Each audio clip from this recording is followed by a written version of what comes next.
Hello, it's Zach. Sorry, I've been slow, I know, with catching up on this E3 stuff. As you can see, it's not all recorded in the same day. Uh, it's not an excuse to where I had it all backed up, just didn't have time to edit it. I just simply didn't film it to begin with. I just watched the EA press conference, probably a couple of days before you'll see this video, a day or two, depending how quick I can get it up. But yeah, I'm going to talk EA to you right now. And yeah, you should expect some more E3 content coming steadily as I watch them. Keep in mind, I do have to watch them though. Despite me knowing some of the announcements, I still have to watch like hours upon hours of content.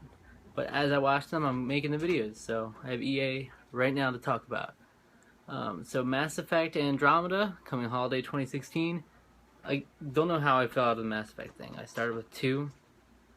I was really into it.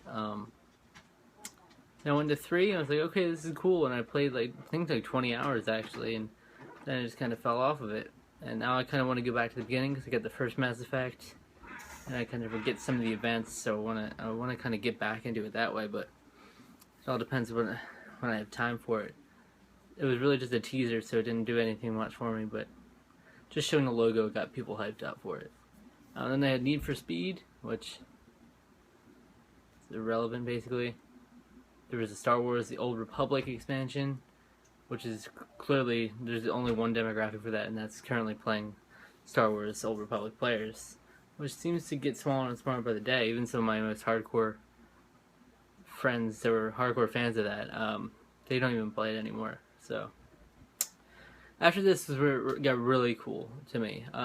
They showed this game called Unravel, which looked like a really cool indie title, but it wasn't. It's a first party title. It was really cool. Well, I think it did have like 14 people working on it actually. It's at least an exclusive to PS4, I believe. Or no, not PS4. But I mean, it's an EA title. And there's this poor, nervous developer, and it was really cool to see someone who's actually genuine up there, because EA all the time, it seems like they're just big suits walking up, and it's like all business and everything. This guy showed pure passion. He was so excited to show the game off. You could see him nervous because he had this little yarn guy. It's this game made of yarn. It seems like a new trend in gaming that we're just going to do yarn everything. But he had a little guy that he made himself. You saw a close-up on his hand that was actually shaking. Some might see that as a weakness, but I think that's really cool. It shows that he actually really cares, which is really refreshing to see from a AAA developer like this. And one thing I will say is the game looked beautiful. It looked really fun, actually. It looked like one of those games you could use as an example of how video games are art, basically.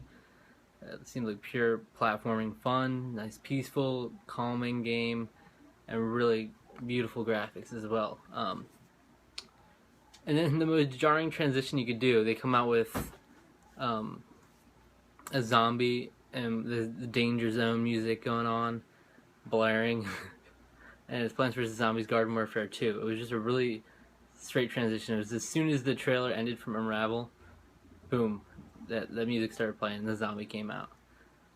But it did seem pretty cool. It's like another class-based game. There seemed to be a lot of those lately. There was a 4-player co-op mode they showed off, some solo play with the AI, or you can have local split screen also, so that was cool. Seemed like there were a lot of cool things coming out, and they said they'd be adding free updates with content as it went, and they specified free, so that's cool. I haven't even played the first one, so it wasn't particularly interesting to me, but it still seemed like solid gameplay. And this was their sports section. NHL 16, a new PGA game. NBA Live 16, which had some guy called the Hoop God, and they showed off a face scan, how you can scan your face with an app, and they'll make a skin of them and put it in the game.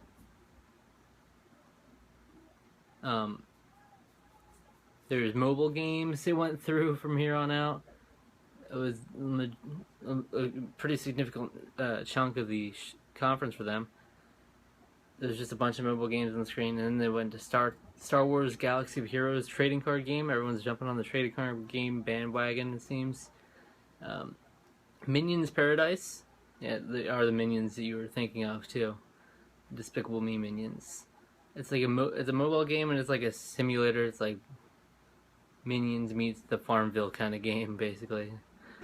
Felt really weird and out of place in this conference.